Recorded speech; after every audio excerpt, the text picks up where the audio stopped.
नमस्कार दोस्तों। आज हम अक्टूबर महीने में ग्रह गोचर के विषय में जानेंगे मकर राशि के लिए। तो हम शुरू करते हैं। सबसे पहले हम बताते हैं कि जो ग्रह स्थान परिवर्तन किए हैं वो कौन कौन से हैं। तो सबसे पहले होंगे, आप देख रहे होंगे कि मकर राशि में जो है बुध का राशि परिवर्तन अक्टूबर महीने में 10 अक्टूबर को हुआ था सुबह 11:30 बजे। तो ये तुला राशि में पहुंच गए थे। जो तुला राशि इनकी जो है 11वीं राशि है, 10वीं राशि है मकर राशि के लिए। तो ये 10वें घर में है जो कर्म का और कारोबार का घर है, आय का घर है, कर्म और आय का। तो सूर्य देव भी 16 तारीख की सुबह पहुंच गए हैं तुला राशि में। तो सूर्य और बुध ने मिलकर जो है बुधादित्य राजयोग बनाया हुआ है और नीच भंग राजयोग भी बनाया हुआ है। और सूर्य अपनी तुला राशि में नीच के होते हैं तो वो अपना नीच का प्रभाव देते हैं, लेकिन मकर राशि के लिए फायदेमंद होता है क्योंकि ये कर्म का है, कारक है वो होता है, तो कर्म भाव को बढ़ाता है।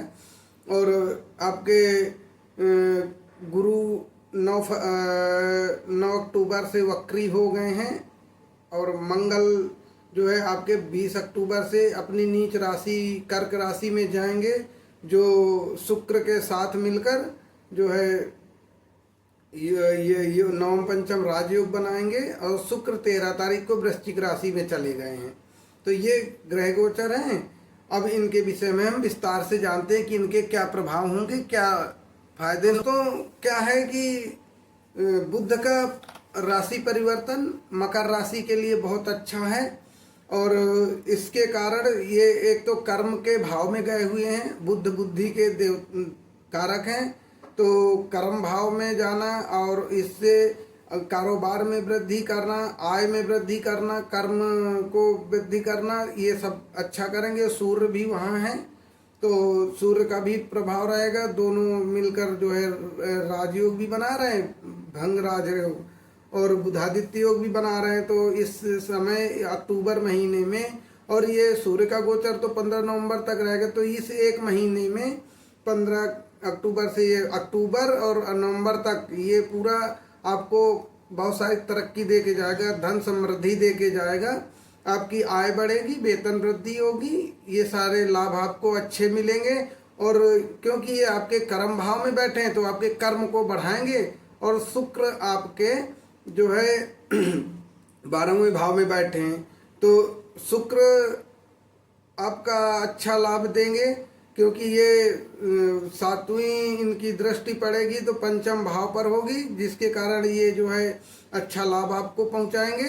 अब आपको क्या रहेगा कि सूर्य केतु का अभी तक आप जो थोड़ा परेशान चल रहे थे, कोई निर्णय नहीं कर पा रहे थे, कुछ प्रॉब्लम चल रही थी ना, तो ये अब आपकी 16 तारीख से ख़त्म हो गई। क्योंकि सूर्य और केतु मिलकर ग्रहण दोष लगाए हुए थे, वो समाप्त हो गया आपकी राशि से। तो अब आप 16 तारीख से बहुत हैप्पी रहेंगे और आपकी लाइफ अच्छी होती चली जाएगी। नवम पंचम राजयोग बन रहा है, इससे आपकी आय वृद्धि होनी है और ये आपके लिए फलदायी रहेगा। और दोस्तों, सूर्य का जो परिवर्तन हुआ है ना, तो ये जिन लोगों की 7.5 चल रही है, ढैया चल रही है, उनके लिए बहुत फायदेमंद होने जा रहा है।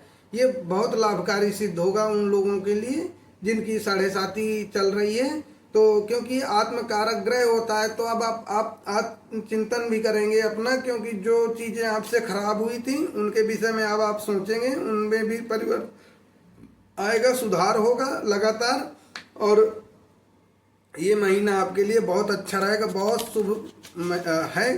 तो इसके विषय में हम और जान लेते हैं कि अब आपको और क्या इसमें फायदे होने जा रहे हैं। तो देखिए, कैरियर की दृष्टि से ये महीना बहुत अच्छा है आपके लिए। कारोबार की दृष्टि से अच्छा है, आप जैसा परिणाम चाहते हैं वैसा परिणाम मिलेगा। आपको नए अवसर मिलेंगे, कैरियर के क्षेत्र में नई तरक्की होगी, आप लीडरशिप करेंगे, जो भी आपको चीज़ें मिलेंगी। और नई जिम्मेदारी आपको इस महीने कोई ना कोई मिल सकती है, आपके कार्य क्षेत्र में हो सकती है या करियर के क्षेत्र में। हाँ, कुछ चीज़ें सावधानी करनी है, उसमें आपको खर्चों पर नियंत्रण रखना है, क्योंकि खर्च आपके इस महीने बढ़ सकते हैं, तो उन पर खर्चों पर नियंत्रण रखिए, क्योंकि आय वृद्धि आपकी होगी तो खर्चे बढ़ना स्वाभाविक है, उस पर थोड़ा कंट्रोल करना है। अपने स्वास्थ्य पर आपको ध्यान देना है, और क्योंकि आपका जो थोड़ा इस महीने स्वास्थ्य में दिक्कतें हैं तो उनको आप ध्यान देंगे, सही रहेगा, अच्छा रहेगा।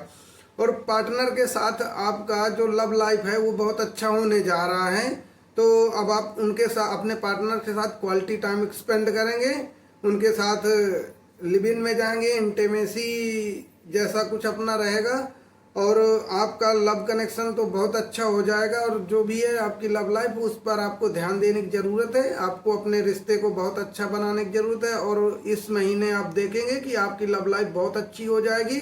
जो पुराने समय से आपकी परेशानी चली आ रही थी, रिश्तों में रुकावट थी, लड़ाई झगड़े थे, मनमुटाव था, ब्रेकअप सिचुएशन थी, सबके लिए, चाहे मैरिड अनमैरिड सबके लिए, तो वो इस महीने अच्छी होने जा रही है। अब यहाँ से आपकी लाइफ बूस्ट करेगी, आगे जाएगी, तो आपकी लव लाइफ बहुत अच्छी रहेगी, आपका कैरियर बहुत ग्रोथ करेगा, आपको सफलताएं मिलेंगी, तो ये अच्छा रहेगा। आपको नए नए अनुभव भी होंगे, आप अपने काम पर अब फोकस कर पाएंगे, क्योंकि जो आपकी रुकावट बनी हुई थी ना वो खत्म हो गई। जो आपका सूर्य और केतु का जो ग्रहण दोष था वो समाप्त हो गया है, तो इसके कारण अब आप अच्छी तरक्की करेंगे और आपको नए अनुभव होंगे, आप अपने काम पर फोकस कर पाएंगे। जो छात्र, जो स्टूडेंट पढ़ाई कर रहे थे, उनका पढ़ाई में मन नहीं लग रहा था, तमाम दिक्कतें हो रही थी, तो वो सब अब समाप्त हो रही हैं। अब आपको काम पर आप फोकस करेंगे, आपका पढ़ाई पे मन लगेगा, आपका जो कॉन्फिडेंस अभी तक लूज था, आप जो सोचते थे वैसा नहीं हो रहा था, तो वो सारी चीज़ें अब अच्छी होती चली जाएंगी, क्योंकि आपका कॉन्फिडेंस बहुत हाई हो जाएगा। और ये आप इस पूरे महीने आपका बहुत अच्छा जाने वाला है। आप अगर बिजनेस में हैं तो आप नई नई स्किल्स सीखेंगे, आप अपने आप को कुछ अच्छा करने के लिए प्रेरित करेंगे। ये महीना बहुत अच्छा रहेगा दोस्तों। और षडाष्टक योग बनने जा रहा है, वो 26 तारीख के बाद बनेगा। तो शुक्र और ये आपका शनि का बनेगा, नहीं शुक्र और मंगल का, तो उसके कारण खैर आपको कोई नुकसान नहीं होना है, तो उसका आपसे कोई चर्चा करने का विषय नहीं है। हाँ, जो आपके वो हैं गुरु, तो ये आपके गुरु इस समय चौथे भाव में बैठे हुए हैं बृहस्पति, तो ये वक्री हो गए हैं 9 तारीख से, 9 अक्टूबर से। तो ये वक्री होने के कारण अब आपके जो है ये उससे तो 5वें घर में है, लव लाइफ में है, तो अब आपकी लव लाइफ अच्छी होगी और बहुत अच्छी इसी के कारण होती चली जाएगी। और वक्री होने से एक घर पीछे का भी ये भाव देते हैं, तो आपके माता पिता के जो हेल्थ इशू चल रहे थे अब वो सब समाप्त होंगे और अच्छा होगा, क्योंकि गुरु तो पॉजिटिव होते हैं। और आपके जस्ट आगे 6वें भाव में मंगल बैठे हुए हैं, तो 6वां भाव वैसे भी आपको रोग ऋण शत्रु का भाव होता है, तो वहाँ से मंगल अभी तो उच्च के हैं, तो आपको अपने शत्रुओं से आपको मुक्ति दिलाएंगे, रोगों से मुक्ति दिलाएंगे। और जैसे ही आपके अगले भाव में जाएंगे, 7वें घर में जाएंगे, तो चीज़ें सब सही हो जाएंगी। और वहाँ जाकर नीच के होंगे तो ज़्यादा आपको दिक्कत नहीं रहेगी और सारा अच्छा होगा अब अक्टूबर महीने में। तो ये सब ऐसे करके ग्रहों की स्थिति बनी हुई है। ये महीना कुल मिला के मकर राशि के लिए बहुत अच्छा जाने वाला है। जो दिक्कतें थी सब अब समाप्त हो रही हैं एक एक करके, तो आपको जो बीमारियां थी, जो रोग थे, सब अब खत्म हो रहे हैं। इस महीने आप देखेंगे कि आप एक नई जर्नी में निकल जाएंगे, सब पॉजिटिव हो जाएगा आपके लिए। तो मंगल थोड़ा भी हैं, जैसे ही मंगल आपके यहाँ से निकलेंगे 26 तारीख में, 20 तारीख में, 20 अक्टूबर में, तो फिर उसके बाद आपका एकदम सब सही हो जाएगा। जो आपके शत्रु होंगे वो भी आपसे दूर हो जाएंगे, जो आपके बीमारी वगैरह थी वो सब आपकी अब ठीक हो जाएगी। तो अब आपको परेशान नहीं होना है। ये अक्टूबर महीना बहुत अच्छा जाने वाला है और अब आप खूब तरक्की करेंगे, आपकी लव लाइफ भी अच्छी हो जाएगी। तो आप जितना है सारा बहुत अच्छा हो रहा है। तो अभी इतना ही इस वीडियो में, फिर हम अगले वीडियो में आगे के विषय में बताएंगे। आगे जो ग्रह गोचर होगा उसके विषय में जानकारी देंगे। तो आपको जानकारी अच्छे लगे तो इसे लाइक शेयर कीजिए, कमेंट कीजिए। फिर मिलते हैं, तब तक के लिए धन्यवाद।